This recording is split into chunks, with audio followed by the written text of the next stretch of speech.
Hey guys, it's Nerd Nick, and I'm bringing you part 6 of the How to Design Dollar Tree Foam Board Planes tutorial. In this video, we're going to be getting your plans ready to be printed out. We've gotten to the point where we can't do much more in the digital side until we have more information about the poster board and just about how the build goes together. There might be some bugs or some size issues we need to work out, but to the best of my knowledge, this plane is as good as it's going to get until we actually build test it. So what we're going to do now is we're going to go ahead and open up a new document, and we're going to make this the size of a piece of Dollar Tree foam. So the width would be 30 inches, the height would be 20 inches, and the resolution stays at 300, which is what we've been using this whole time. I'm going to go ahead and create that document, and I'm going to use my paint bucket tool and give my background a nice white finish here so I can see the lines really well as we bring over the pieces. So now I'm going to go ahead and select my pieces. I'll start with my formers here. So I selected former 1. I'm going to copy it and I'm going to paste it in.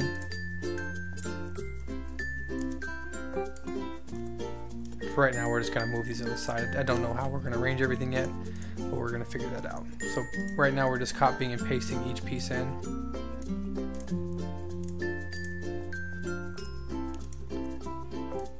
And then we can even go back and rename these two, just so you know for your reference as you're looking at them.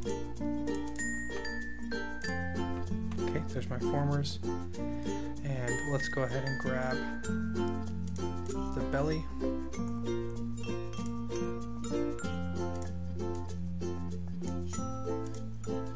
Let's go ahead and grab the wing and spar. Actually, I've already made on another one. We'll look at that in a second. So we're going to skip that. Don't need power pod, don't need wing. Okay, what else we need? We need the vertical. And we need the horizontal. So we'll go ahead and name all of these.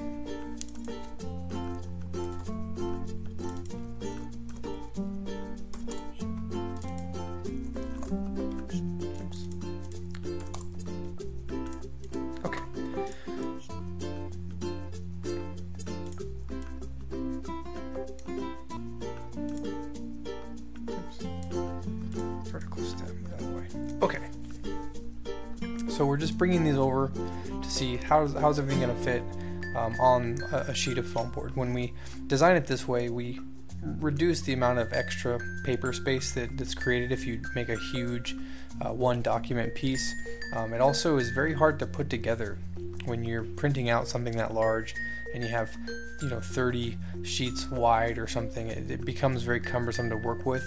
I find that if you stay on the 20 by 30, you're looking at like 8 pieces of paper max tiled to take care of it, which is very manageable. You can do that on your desk, on the kitchen table, whatever. It goes really quick, and you can get a whole sheet printed out. And with this setup, you only really need 3. One for the wing, one for the fuselage, and then the extra pieces, and then one for, I usually separate the poster board pieces out into their own, just so it makes it easier on your plans to know everything on this page is poster board. So we'll go ahead and make that one now as well. So we're going to go new, do the same thing, we're going to go 30 by 20, give our white background, and then we'll go back to the reference image here and grab our poster board that we've created. So the winglet is the first piece that we have, and then we have the poster board nose, and then we have the poster board tail. Now, other than the winglet, these poster board pieces are incomplete.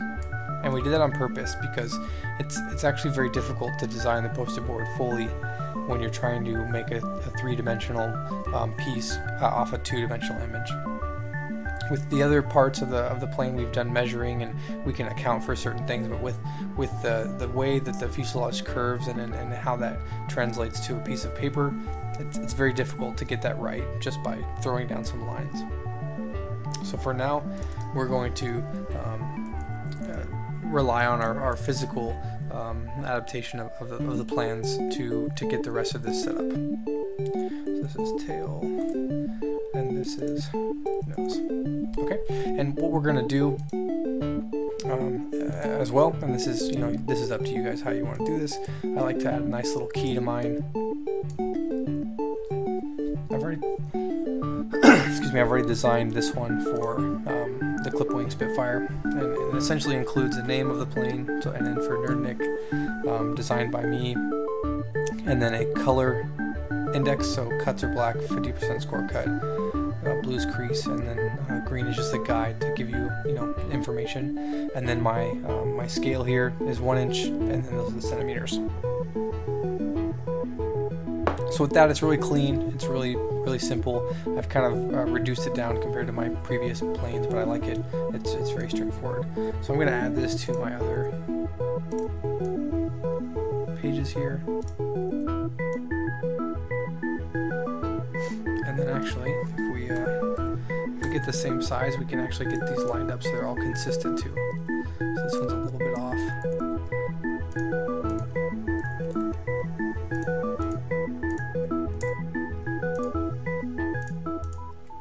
Looks good enough to me.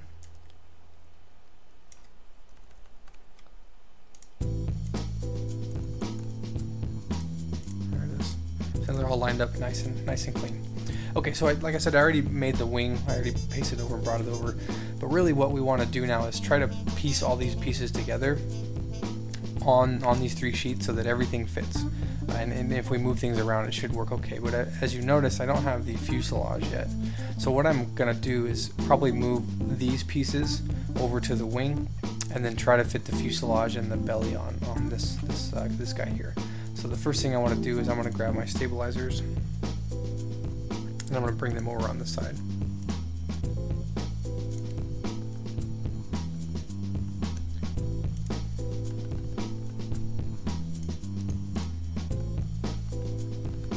Okay, and then hopefully this other one will fit.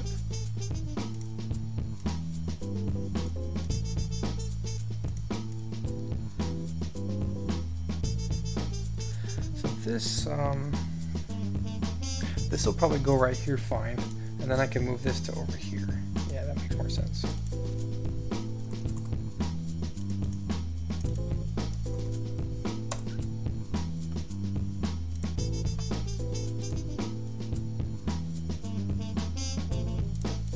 Okay, so I like that a lot better. I'm going to go ahead and delete these ones now since we don't need those there. We've got the wing page built out pretty good at this point. The next thing we want to bring over is the fuselage, and the fuselage right now is actually too long to fit on a single piece of foam. So it's a little bit longer than 30 inches. So what I'm going to do is I'm going to opt to cut off the very end of it and then have these as separate pieces that you can glue on and then connect. And the reason for that is, one, it's if you were to do it somewhere further, like if you cut the middle off, this joint is kind of all by itself. Maybe if you did it right on the former line, it might be strong. But if you cut off the end, you'd think, oh, maybe that's weak, that's a bad idea. But that's actually very strong because you have the glue joint here. Then you also have the stabilizer, the horizontal stabilizer glued to both sides. And the fact that the belly is also right here, the amount of foam that's independent is very small. So there's foam touching here, there's foam touching down here, there's foam, it's glued to the other foam on this side, so you only have like a very small area that's kind of in the free and open. So it's very strong, it's like a box-in joint, it's very strong. If you were to do it somewhere else, again, you might just have the single glue joint that's kind of by itself, and then you have all this space of unglued and all this space of unglued. So there's a lot of stress on that glue joint. So a joint that you can make that's touching more, you know, its surface area, if you have more pieces of foam touching and a small area of foam, you know, between all the other glue joints, it's a very solid, very strong joint. So I have no problem doing that. I think that's actually the better idea to do if you have to cut your fuselage. Try to do it in a way that it's like I've explained, where you have a lot of areas touching and it's not a lot of exposed foam. So to do that, what I need to do is I'm just actually going to pick, like when I look at the nose here, this part right here is kind of small, you can't see it, but that's essentially where the horizontal ends, is right about here where it bends down. So when I look at that, I can just eyeball it and say I'm going to cut, you know, that much off, and then I'll be okay. So to do that, I'm going to go ahead and just copy this, and then I'm going to delete it, and then I'm going to paste it. So just broken it apart, and now I have a separate layer with the other part of the fuselage, and I'm going to call this fuse 2, and this layer is fuse 1.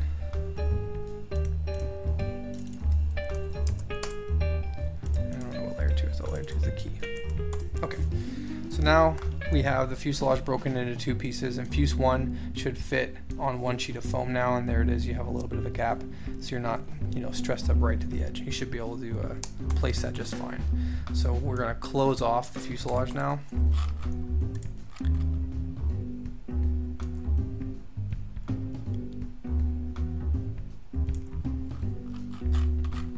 And I'm going to go ahead and join that to fuse 1.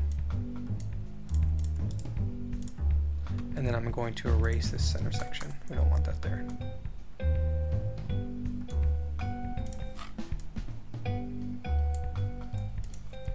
Oops, cut a little too much that time. All right, nice and clean. All right, so the fuse is chopped there, and then I'm going to bring this second piece, the fuse 2, over here. We're going to do the same thing to add a cap on it. Okay.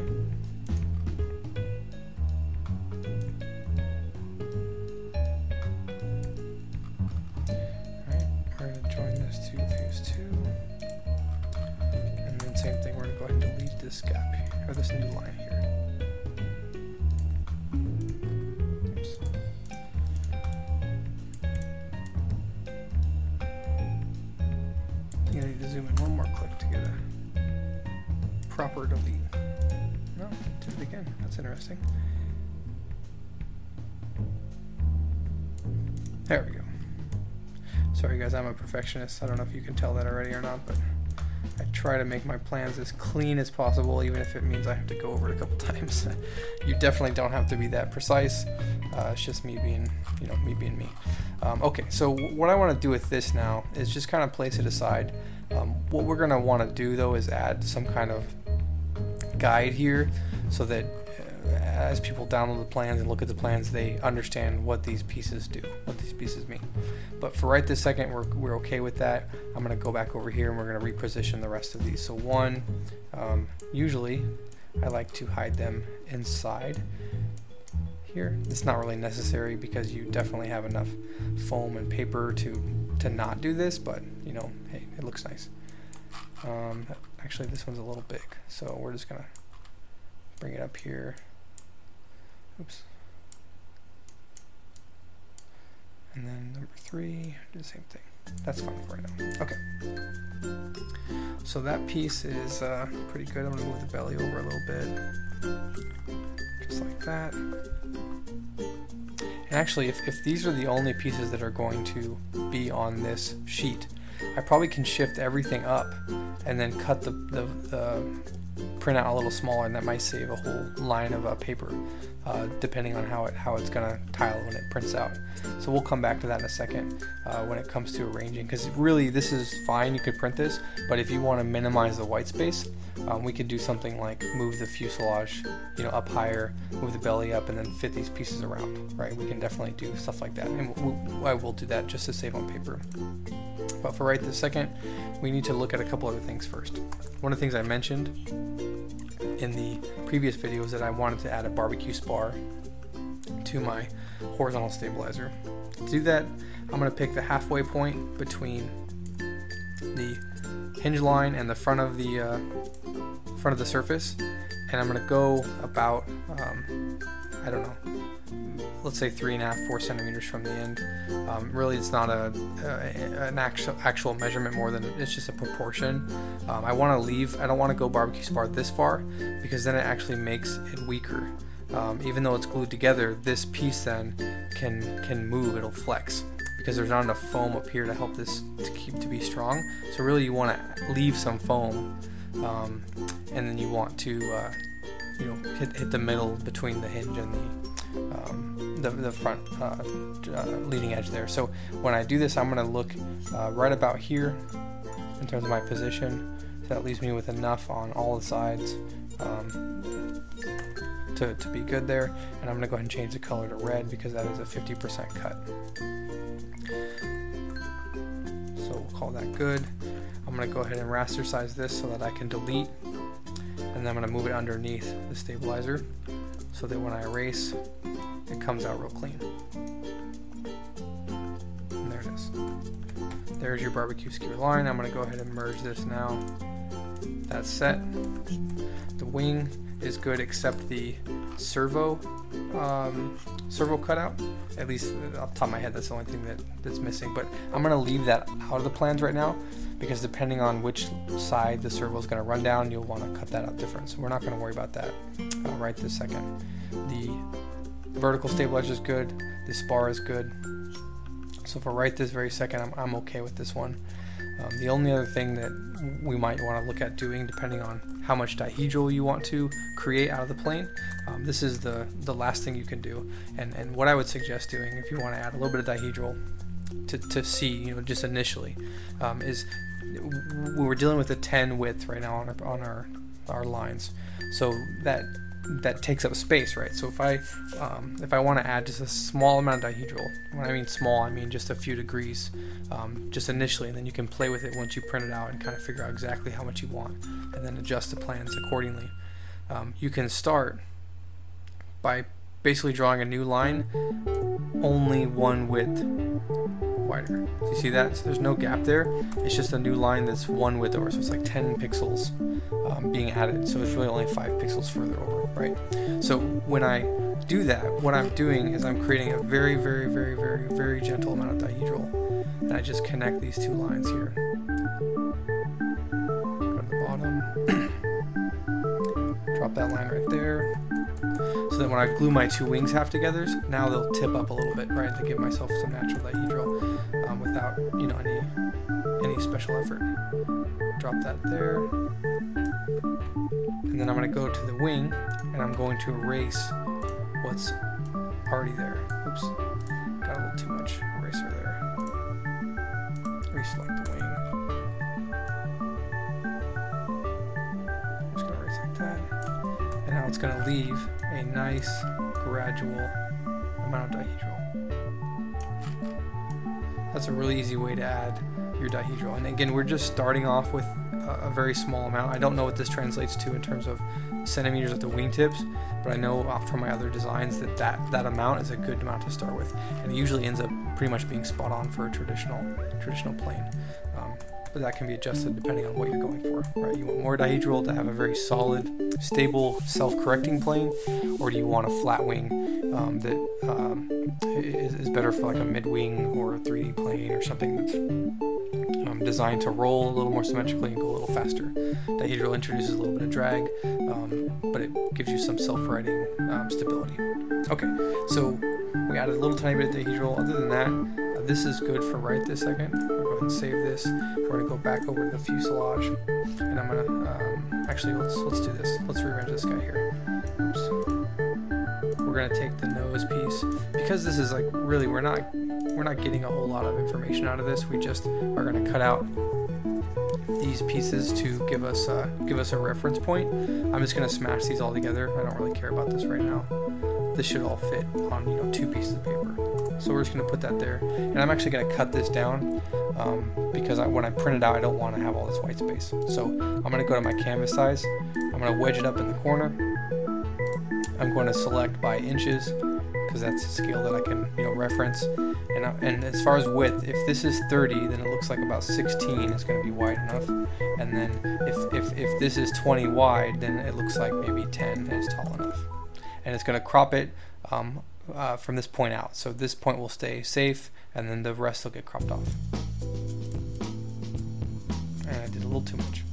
So we want to go back to our crop, or start canvas size. And if I go to inches again, I did 16, so we'll do 17, and we'll do 10. I didn't change my button, sorry guys. I didn't change the crop, or the anchor point. Okay, so inches, 17 by 10. There we go. So now I'm going to save this. We're actually going to go into my plans, and this is going to be called poster. Get a little insight into how I keep my file system going here. I'm going to go ahead and save this one for right now, and this is going to be just call it fuse. Just so I have those saved. Okay, so we have our 3 pieces, and the next thing we want to do is kind of add a little bit of guides. Any text information we can add on here to make it more helpful is nice. So for this part right here, I'm going to add just text that says barbecue spar here.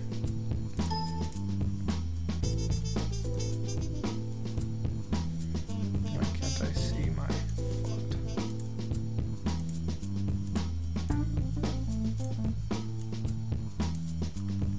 It's on the top.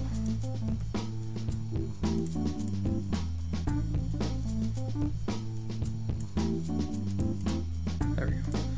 So I'm going to do barbecue.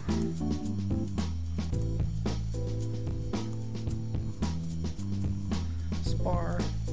And then if I Control T this, I can do my my switch, just like I've done with all my other stuff. And all these lines are, straight lines, so this makes it really easy. So I've added that, and then I'm don't think there's anything I want to add on here right now. So for right this second, that's good. I'm just going to save that.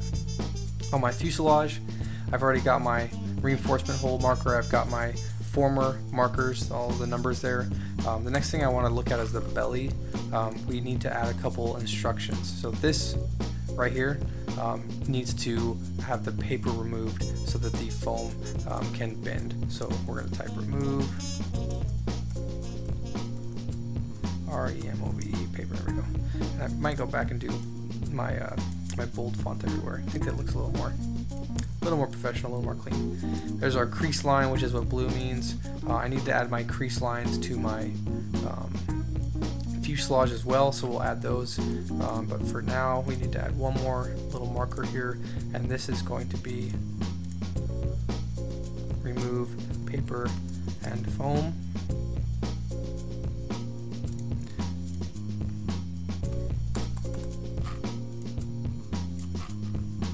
We're going to draw a little tiny arrow from here to here. And we're going to use a green line because that is a guideline. So that's good there. And then what I might end up having to do later, when we build it, is there might have to be remove paper section here because there is a slight curve, but I think it'll be okay. So for right this second, I'm not going to worry about it. But what I am going to do is I'm going to join all of these pieces to my belly. So now they're all tied to it. And then I'm going to do my alignment here.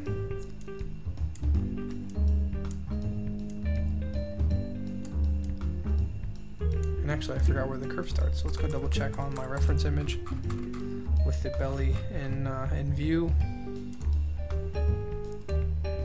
If this lines up.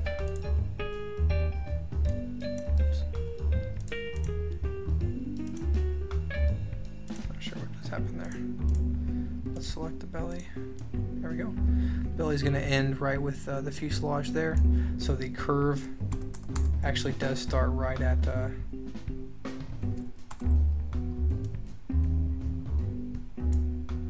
right. Let's see. That's the length. Yeah, it basically is right behind the top of the fuselage deck there. So if I go back to my plans now, I can move the belly out of the way. On the fuselage, I need to add a curve line right here. So we're just going to go ahead and draw that line. And I'm going to put it below the fuselage, right, so that it's behind.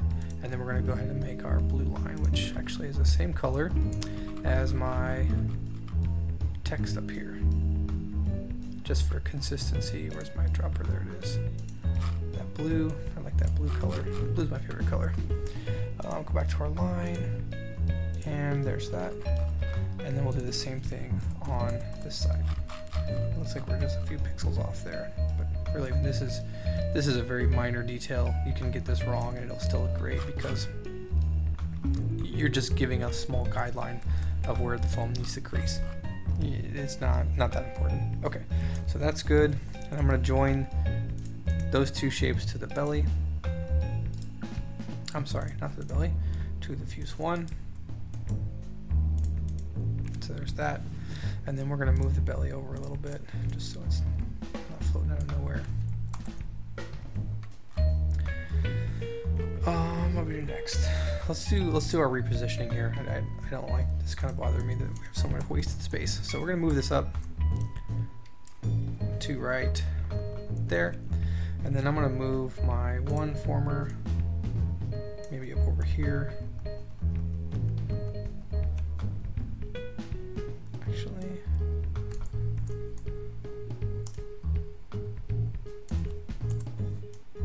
there we go, like that. Put it there. No, actually I don't like that because it's kind of touching, which can be confusing.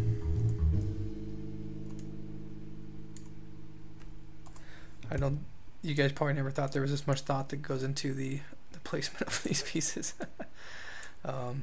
Okay, so move this over here. Yeah, I like that better there. And then the other formers, we're just going to kind of reposition for right now. And where can we put this belly? Actually, the belly kind of needs to go up like that. Maybe between. There we go. That's a good spot for it. So now we can effectively cut off all this bottom space without any problem. However, we still need to make the plans intuitive enough to know that you have to put this piece on here. So on my other, I think on it was my bucker, I had to do this. I drew a line. Is that what I want to do again? Here's what I can do. This is pretty effective too, I think.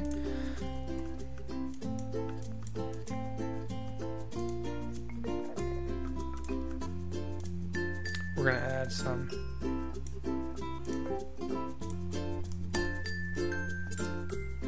indicators here.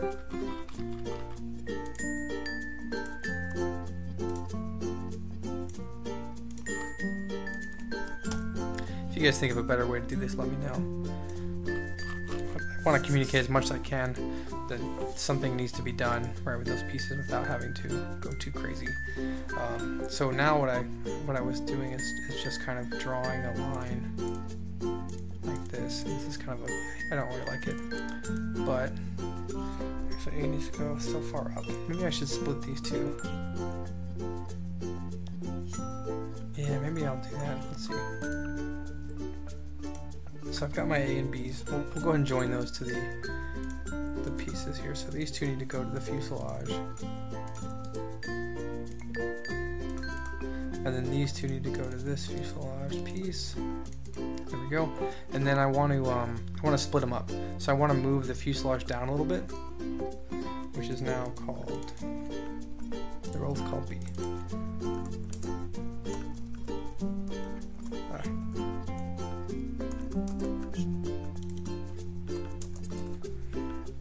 So fuse 1 we're going to move down like that, and I want to take this first part of the fuselage and I'm going to move it up here and add a little indicator, I think, to move it, and then we'll do the same thing for this second part here. We'll put it like right here so that it's closer to its destination, right? So if I move the fuse down a little bit further, oops, might get a little more room.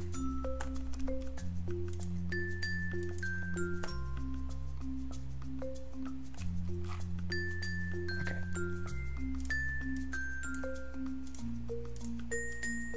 Yeah, that's better. So there's that.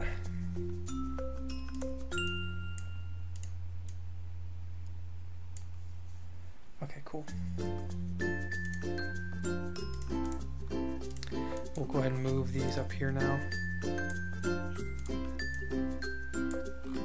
And the belly will come down a little bit, so we're we're not going to be able to share that much or shave that much space off, I don't think. That's unfortunate, but you know, it's something. It's better than nothing. Okay, so with that, now I can draw just a little tiny reference line here. Doesn't have to be crazy.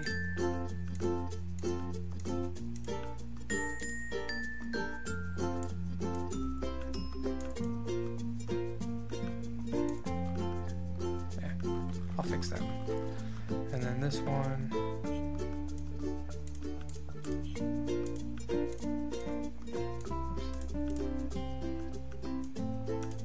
So I'm not a huge fan of this process, but I don't really know of an easier way to do this that's as effective.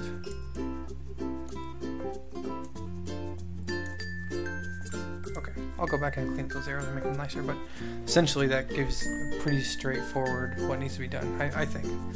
I think so. Okay, so I'm going to go ahead and save this. Our poster board is good. I don't think I want to make any more changes to that right now. The fuselage is ready to be printed, and so is this. Only thing I want to change, which is just me being me being picky, is this font. I want to make it all bold.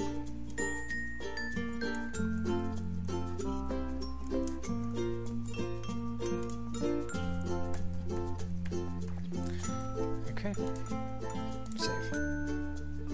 Alright, so the very last thing that I'm going to do is show you how I export these to PDF. There's a couple settings I select that I hope makes the PDF a little smaller, but they still end up being about a megabyte per PDF. So I'm going to go ahead and file and then save as, and then in this plans folder that I have, I make a new folder.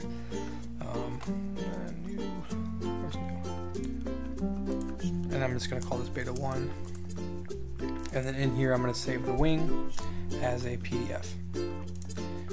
When I select PDF, I make sure just layers is selected. I hit save. It's then going to ask me how I want to configure it. I've made a modified profile that set compatibility. You have to have at least Adobe 5 or newer. I do not want to preserve Photoshop editable capabilities. This makes the file much larger. For compression, I don't downsample, so basically I leave it at 300 dpi, so the resolution is still very high, but the compression is JPEG on low. This makes it a little blurry if you were to zoom really far in, but it's totally acceptable for a printed plan, so you can't tell there's anything wrong with it. But it creates a file size that's relatively small. So we're going to go ahead and save. We're going to do that for each of these pieces.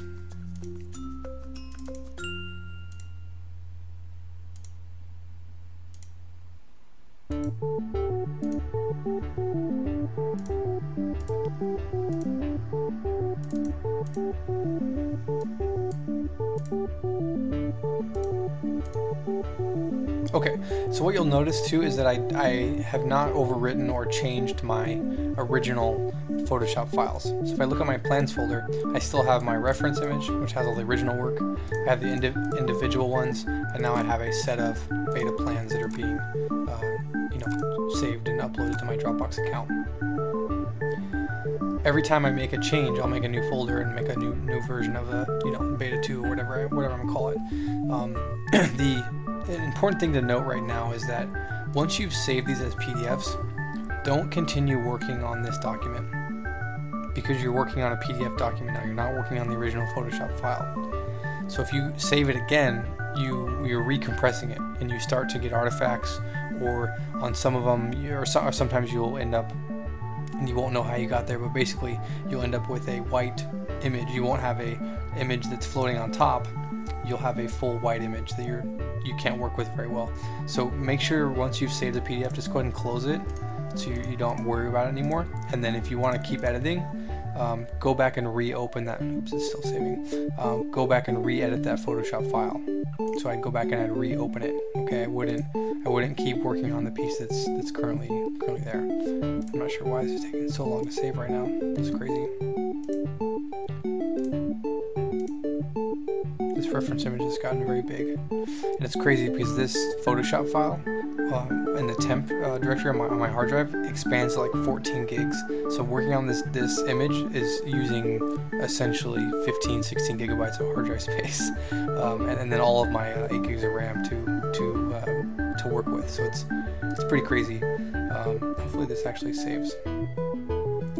Well, we can go with one that did save so far. So for the wing then, what you're going to do to print it out, and this is going to be pretty much the end of this video right now. Once you open the file in Adobe anything recent, so 10 or whatever is the most current, if you go to print, the option that we want to select to auto tile your document, so you don't have to worry about making a tiled version, is the poster option here. And I have that selected by default, but I think this is the normal one when you first open it. But if you click poster, it's going to automatically break it up into what it thinks is best. Default is overlap by 0.005, and my scale is 100%. Other than some printers deciding to be a little funky and scaling some pages slightly different, this actually works really well. I haven't had any trouble with multiple different printers that I've tried producing a very accurate result. So this is what I recommend doing. If you were to hit print right now, just queue it up and start printing out. So for right now, guys, we're going to go ahead and end this video, and we're going to pick up the next video with some printed plans and some next steps on the building. So I hope you guys are able to keep up with what we've done so far. If you have any questions, let me know. But this is the process I go through when I rearrange my plans, when I get them ready for being printed. I hope this is helpful. We'll see you guys next time.